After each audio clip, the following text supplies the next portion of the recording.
Olá, meu povo, eis-me aqui mais uma vez, né? Compartilhar com vocês alguns pensamentos que vêm em mim, né? Ultimamente. Eu estava hoje pensando como deve ser triste quem nesse momento é um pai de família, uma mãe de família, um trabalhador e mora numa favela e é preto e é pobre, né? De ter a sua imagem aí vinculada a como se quem morasse, quem vivesse em favela fosse bandido, quem fosse preto e pobre fosse bandido. E eu fiquei lembrando da minha infância, né? Eu tenho compartilhado aqui algumas coisas com vocês. E quando eu tinha 10 anos, acho que eu já até contei isso, quando eu tinha 10 anos, eu fui acometida por uma enfermidade nos rins e uma irmã minha, por parte de pai, veio nos buscar para morar no Rio de Janeiro. Ela morava no Leblon, porque ela era rica? Não, porque ela era casada com um porteiro de um prédio e eles tinham um apartamento lá para o porteiro-chefe morar. Mas quando nós fomos morar no Rio de Janeiro, eu com 10 anos, nós fomos morar numa favela Rio das Pedras, em Jacarepaguá. Vocês podem pesquisar, porque essa favela ainda existe, né? Inclusive, tenho amigos de infância que estão dentro de um grupo de WhatsApp, que a gente ainda mantém contato, que alguns ainda moram nessa favela. E a gente foi morar na favela Rio das Pedras, no Rio de Janeiro. E eu lembro ainda de muita gente, pai de família, mãe de família, pessoas honestas, pessoas maravilhosas que moravam ali, né? E eu vou até depois postar como foi que surgiu os morros do Rio de Janeiro. Tem um vídeo de uma pessoa muito interessante que eu vou postar para vocês verem como surgiu os morros. Não surgiu para acobertar bandido, não. Os morros no Rio de Janeiro e em vários outros lugares do país, né, surgiram em decorrência de quando os escravos, né, foram libertados, eles não tinham para onde ir. Eles não tinham onde morar. Vocês acham que um ex-escravo ia ter financiamento para eles comprarem casa? Ia ter alguém que emprestasse alguma coisa, ia ter alguém que desse emprego para eles, emprego com salário digno, que eles pudessem pagar aluguel. Então eles foram morar nos arrebaldos das cidades grandes, né? Foram construindo casas onde ninguém queria estar lá, justamente os morros. Quem iria? Alguém diz assim, quem constrói casa no morro, né? Pois é, quem constrói casa no morro?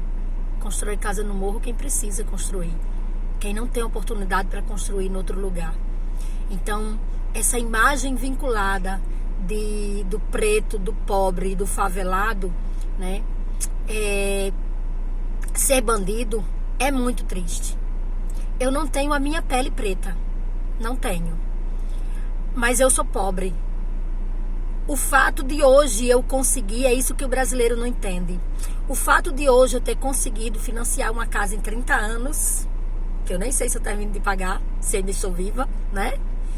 O fato de eu financiar um carro em vários meses não me faz rico, não me faz abastado, não me faz...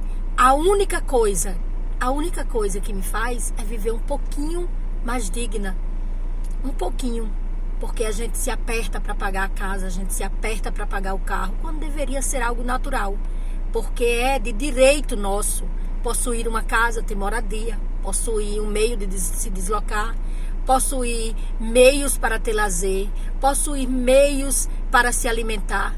É direito de todo cidadão brasileiro. E o Estado, ele é responsável, sim, por proporcionar oportunidades mais igualitárias para os cidadãos. Todo país que se preza, ele se preocupa com a coletividade, não com a individualidade. E nos últimos tempos no Brasil, adotamos a ideia de que é cada um por si e Deus por todos. Você tem que morrer de trabalhar, porque Silvio Santos enricou, por que você não enrica? Não enrica porque você é preguiçoso. É esse discurso de meritocracia, né, que eu consigo ascender por causa do meu mérito, do meu trabalho, que faz com que o trabalhador brasileiro, que ganha um salário mínimo, se sinta impotente, insuficiente. Por que os outros enricam e eu não? Como é que vai se enricar e juntar dinheiro com o salário mínimo? Me poupem, gente. Então essa imagem que se divulga porque eu sou pobre e eu sou bandido, porque é preto é bandido, a gente precisa acabar com isso. Um país que se preza, ele luta por direito de minorias. E minorias precisam ser vistas e valorizadas. Às vezes eu tenho a sensação, para encerrar esse vídeo, né, essa minha indignação, que está ficando muito grande o vídeo, mas às vezes eu tenho a sensação, sabe o que, gente? Que se Jesus chegasse aqui hoje, como ele chegou lá no passado, e diante dele, né, viessem trazendo uma trans, por exemplo, naquela época levaram uma prostituta para apedrejar na presença de Jesus. Foram os religiosos que levaram. Hoje, esses religiosos também levariam na presença de Jesus uma trans, né? Levariam para apedrejar, porque as pessoas acham que valores e princípios devem ser impostos. A Bíblia diz que valores e princípios devem ser ensinados. Ensina o teu filho no caminho em que deve andar, e até quando envelhecer não esquecerá dele. Os valores e princípios que eu ensinei ao meu filho, inclusive de respeitar o próximo, ele mantém com ele até hoje, com 29 anos. Ele me respeita, ele me ouve, ele me atende. Por quê? Porque eu ensinei o caminho que ele deveria andar. Mas acima de tudo, acima de valores, de fé, que ele permanece com a fé dele, acima de tudo, eu ensinei a ele a valorizar o próximo, a olhar o próximo como ele olha a si mesmo. Porque é isso que é bíblico. Amar a Deus sobre todas as coisas e ao próximo como a si mesmo. Então reflita sobre isso. Como você está olhando o seu próximo? Que discurso você está disseminando? De ódio ou de respeito? Você levaria uma trans na presença de Jesus para ser apedrejada? Ou você acolheria e dizia ao próximo, se não tiver pecado, que atire a primeira pedra? Gente, me poupe de tanta hipocrisia, porque isso é cansativo, tá ficando terrível. E o vídeo longo. Beijo pra vocês.